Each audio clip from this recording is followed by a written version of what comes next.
What makes America's new Ford-class aircraft carrier truly dangerous?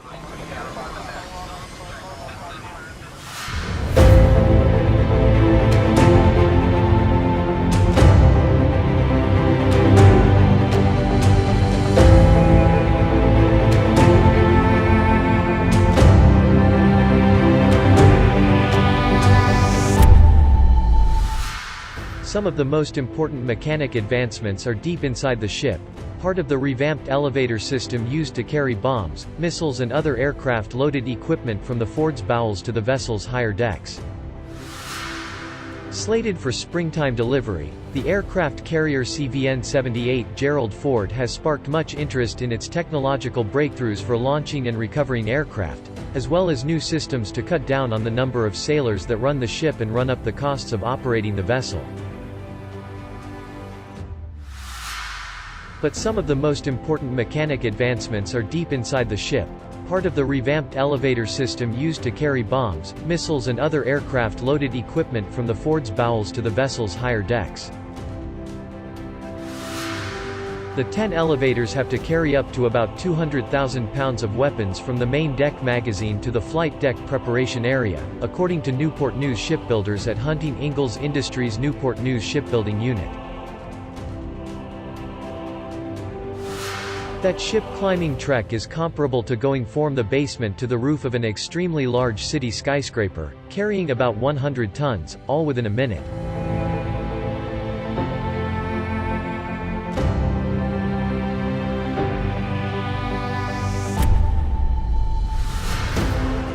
Shipbuilders wired the elevator up for more electricity using linear motors, replacing the rope and wheel systems that required a great deal more manpower to operate and maintain. With the new system, shipbuilders say, the elevators can carry 2 times the weight as the previous system, covering the distance in about third the time. Increasing the carrying power and cutting the operating speed were key in providing the Ford with the quicker sortie rate that has been one of the ship's selling points. Getting aircraft on and off the ship at a faster clip means little if the aerial platforms are not properly armed or loaded.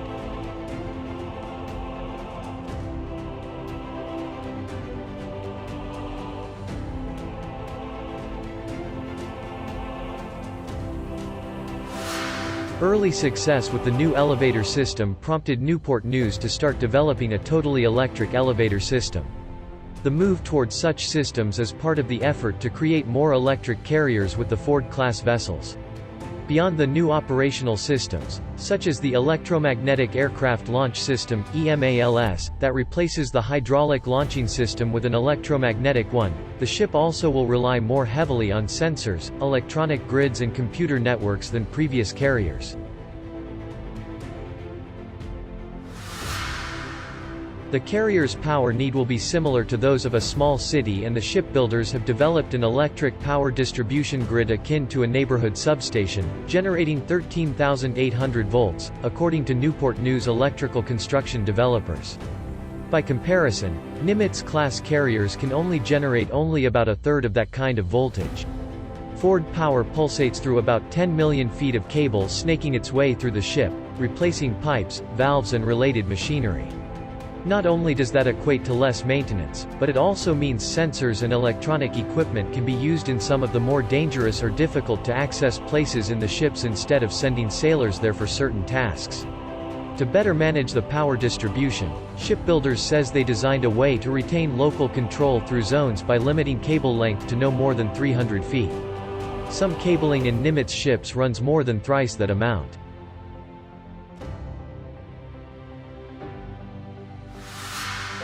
The move toward a more electric carrier is part of an overall Navy course change toward such technology on its warships to help cut down manpower and operational costs while making the vessels more effective. The DDG-1000 Zumwalt destroyer, for example, uses electronic netted systems to cut the crew size substantially. The first modern ship class designed with such large-scale automated systems is the Littoral Combat Ship (LCS). When Deputy Defense Secretary Robert Work was the Navy Undersecretary, he wrote a white paper for the U.S. Naval War College in 2013 which noted there was top Navy expectation that LCS would set new standards in automation.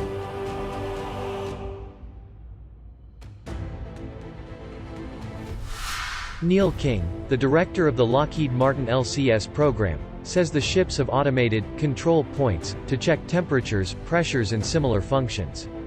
Originally, there was the ability to go out to 7,000 control points, he says.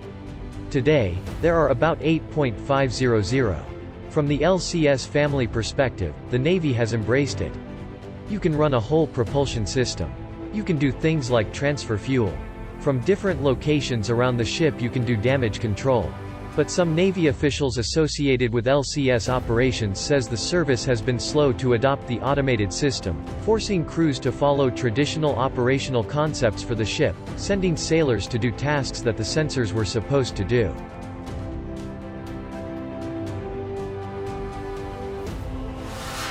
On the Ford, though, shipbuilders were taking advantage of the relatively long construction time for the carrier to help train sailors and the Navy to get more accustomed to some of the new technology. Take the new elevator system. With no schoolhouse trainer for the new equipment, shipbuilder was using the elevator itself to train crews. According to Rolf Berchi, Newport News vice president specifically in charge of building the Ford, to develop what's known as tribal knowledge.